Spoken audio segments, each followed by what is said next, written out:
Hi, I'm Jessica from Jessica Wanders. In today's video, I'm making basil pesto for the freezer. I'm using it up often in some freezer challenges. I had some requests about how I make my basil pesto, so here's a really quick video about how I make my basil pesto with my garden basil and freeze it in the freezer for recipes later on. I hope you enjoyed the video. If you do, give it a thumbs up. You can subscribe to see more videos from me. I do canning videos, and this is kind of just another preserving video. It's canning and preserving. I might have to change the name of the playlist because I do a lot of other preserving and drying and stuff and freezing. So it'll probably get stuck in that playlist eventually. Let's see.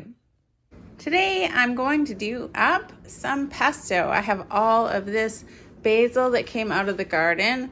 I don't really know where to put this, but since I'm using the garlic, I'm going to try and use a bunch of garlic from the freezer. I do need to use up all this garlic. This is last year's garlic. I have a bunch of fresh garlic on the porch, so this needs to go, and I think that the best way to do it is to put a bunch of it in my pesto. A food processor, I'll leave a link in the description below to my favorite food processor. Garlic, basil, and some extra virgin olive oil.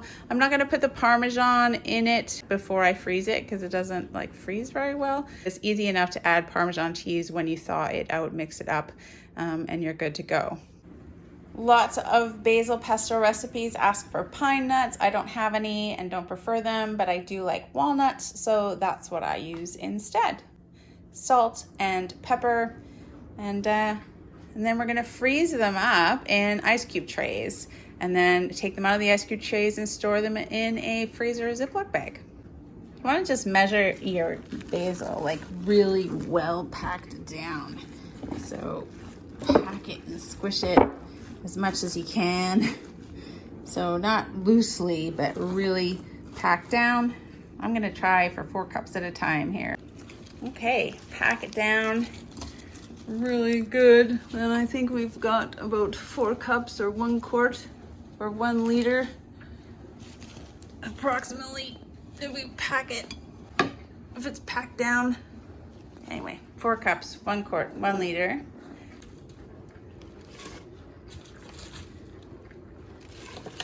I try to use all my big, sort of not fancy looking leaves for my pesto. It all tastes the same, but there's some that look nicer. I'll probably dry the rest of it. I can't fit all of it in here, so I'm gonna try half first. See how we do.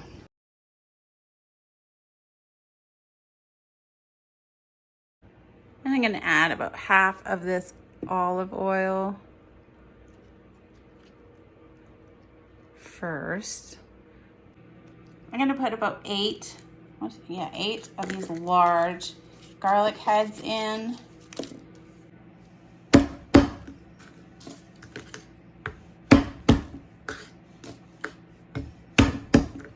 Definitely a different texture after they've been in the freezer for a bit, but they still taste the same, so they're gonna be fine for the pesto.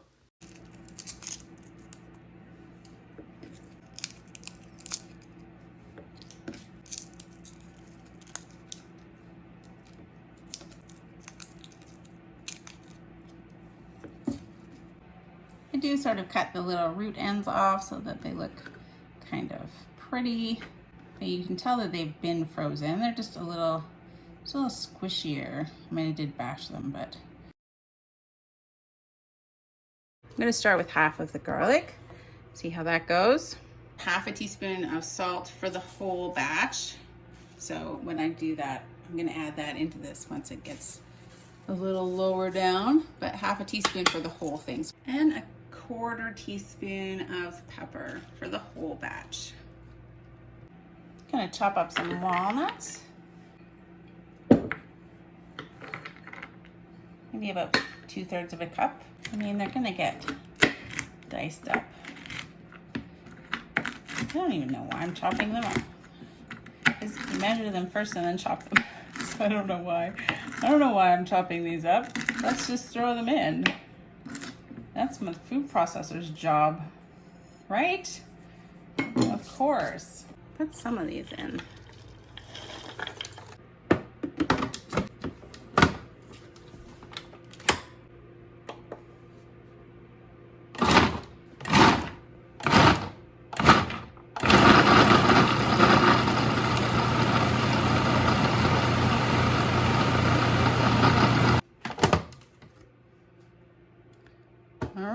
more stuff now. Rest of the garlic, the rest of the oil.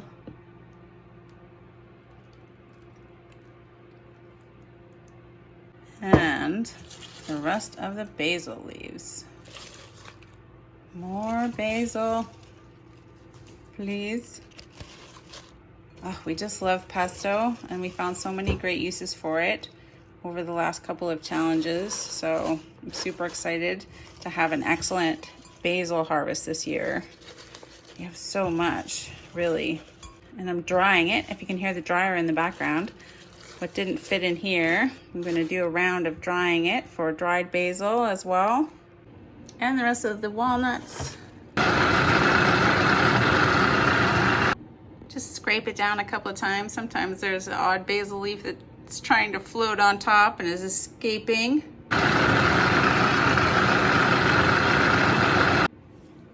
It's looking pretty good. Would look even better with the Parmesan or some Romano cheese or something in there, but I'm just not gonna put it in now for freezing. Yeah, I think it looks pretty good. Zoom camera. Yummy, easy, fast basil pesto. I'm gonna fill this ice cube tray. I might have to do 2 loads of freezing it because I don't have another ice cube tray. Basil pesto can turn brown really fast, so while I'm waiting to put this batch in the freezer, I'm just gonna kind of cover it as closely as I can with some saran wrap so the air just can't get to it. You know, sometimes saran wrap is not sticky at all and you wish it was more sticky, and then other times it just sticks to everything and you're like, hey.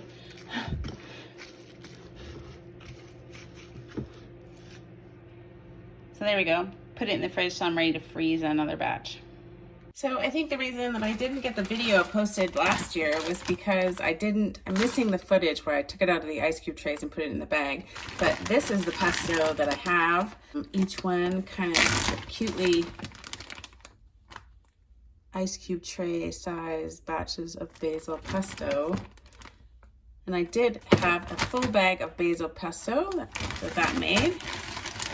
Fun stuff. So there we go. Just keep that in the freezer. Use however many cubes for however much pesto you need for your recipe. Add a little bit of Romano cheese or Parmesan cheese to it. Heat it up in a pot and you've got yourself some wonderful pesto sauce. I add cream to it. It makes a nice pasta sauce. Sometimes I put it on chicken, coating chicken and then baked chicken pesto. Wonderful stuff to have on hand. Of course, it's been a year now, so it's getting a little icy, but that's why I'm trying to use it up in my freezer challenge. Lovely basil pesto, easy to make at home in your food processor. This has oil, garlic, basil leaves in it, salt and pepper. Yummy. Thanks for watching, you guys. I hope you enjoyed the video. Don't forget to hit that like button. You can click my face to subscribe to see more videos from me. I'll leave a link to the whole canning and preserving playlist, as well as the cooking up my cans playlist, where I try to find interesting or new recipes to use my home canning, and anything else that you might be interested in. Thank you guys so much for being here watching. See you next time. Bye.